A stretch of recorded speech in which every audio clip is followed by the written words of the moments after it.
everyone, I'm Eddie V. Welcome to the channel. If you're new to the channel, go ahead and hit that subscribe button because I make tons of videos about trucking, cars, power sports, aquatics. That's really rare, but I do a lot of trucking involved videos and car related videos because I'm a car guy and a trucking guy.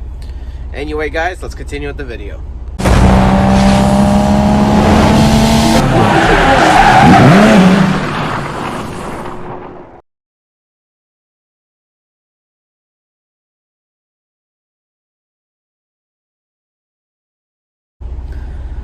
Okay guys, so in today's video I'm going to be talking about how to drive a semi-truck in the wintertime. Basically more translated to the do's and don'ts of driving a semi-truck in the wintertime. It's going to be a little mixed up, but let's try to get all the do's and then all the don'ts, and hopefully they don't mix with each other. Do's, guys. Here's what you want to do. What you want to do, let's start with windshield wiper fluid. Make sure you have a lot out of it before the season starts, because right before that first snowstorm, it's going to be all gone in the stores. So make sure you have your reservoir full of windshield wiper fluid, and try to make sure you will have one bottle at least in your compartment somewhere or in the truck. And make sure you get the windshield wiper fluid that says like -20, -35 degrees. Because yes, they will freeze over. I've even seen the -20 freeze over just because the wind chill was -20, but not the actual temperature. So yes, try to get those type of windshield wiper fluid. Okay guys, so next what you want to do is carry chains. Yes guys, carry chains with you in the truck. I recommend at least 2, but if you're driving through Colorado, they want to see 4. So either carry 4 tire chains or 4 tire socks. Now quickly, what tire socks are is like a sock with a it's like a little bit bungee, like almost like a bungee cord, but you throw it on your wheel, drive over, and you pull on the other side, and you just strap it down. A lot of them have a strap where you strap it down to tighten, and you just roll with it. So, but be careful. Do not drive fast at all, either in chains or tire socks if you have to drive and put on chains or tire socks, because you will either start breaking the chains if you're going too fast on pavement, or start ripping up the socks going too fast on pavement. So yes guys, carry chains and tire socks with you. Next guys, what you want to do is try not to drive through snowy or icy conditions at all. Like if it's time to chain your truck, pull over at a truck stop, wait it out. It's not worth it.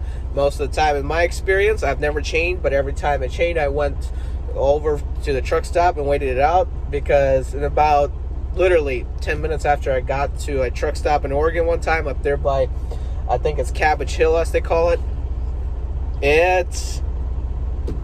they closed down the road because it was just snowed in. So that's after the chain law came into effect. Like they said, it was time to change. So yeah guys, anytime you're driving through snow or icy conditions, pull over and wait it out. Now guys, if you have to drive your truck and trailer through snow and ice, do not go fast. Keep a very good following distance away, because when you brake, you might not even be braking. You might be just going forward, or your trailer is going to be trying to jackknife you, pass you or something. So yes, have a lot of following distance. Do not speed.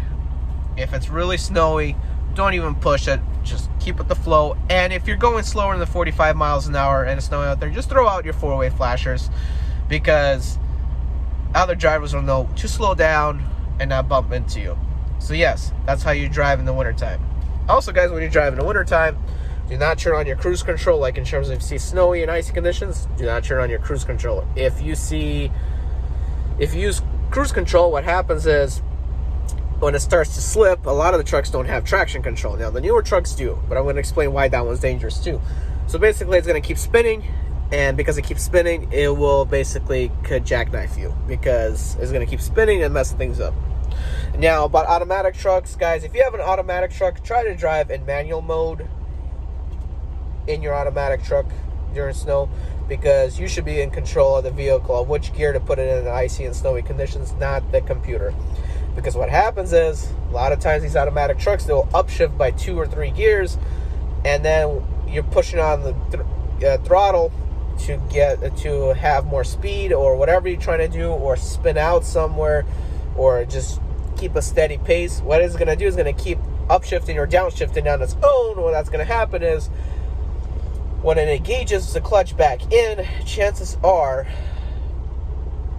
when it engages that gear back in, chances are what's going to happen is going to spin and cause you to lose control. Also, guys, when you're going down the mountain, try not to use your engine brake. Only use your engine brake when the truck's going down straight.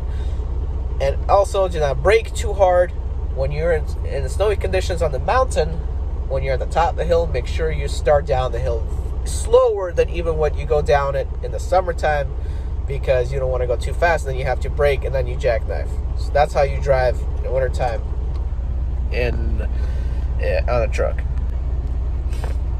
And also, guys, carry with you a bottle of alcohol, and not only just drain your tanks on the truck, but also go ahead and fill up your Glad hand, your red Glad hand, with alcohol, drain it down in the tanks. That way there's no water left in your system. Also, guys, when you park, do not, and I'm hoping that you don't use an APU, because it's just horrible. When you're parking at night, do not set your trailer brakes, because they can freeze over, and it's a lot easier to break tractor brakes when they freeze over than trailer brakes. So don't even set your trailer brakes when you park at night. And yes, guys, do not forget to drain your air tanks at the end of every shift or the start of every shift, because you do not want to have a frozen air tank in your trucks. So that's going to be your best bet. This is how you drive in the winter. So basically, a brief summary of the do nots. Do not follow too close. Do not drive too fast. Do not make sure you have enough space everywhere. Don't forget to drain your air tanks. Drive safely, and pull over if it gets that bad, and wait it out. So yeah, guys, I'm Eddie V. Hopefully I found this useful, or you guys found it useful. Hopefully I explained it the best way I can, and hopefully I didn't sound dumb to you, whoever those expert truckers are looking. I am almost 3 years having experience in this, and I'm just sharing my knowledge. So thank you, guys. Thank you for watching. I'll see you next time. Not canceled. Guys, I'm Eddie V. 2004 turn right.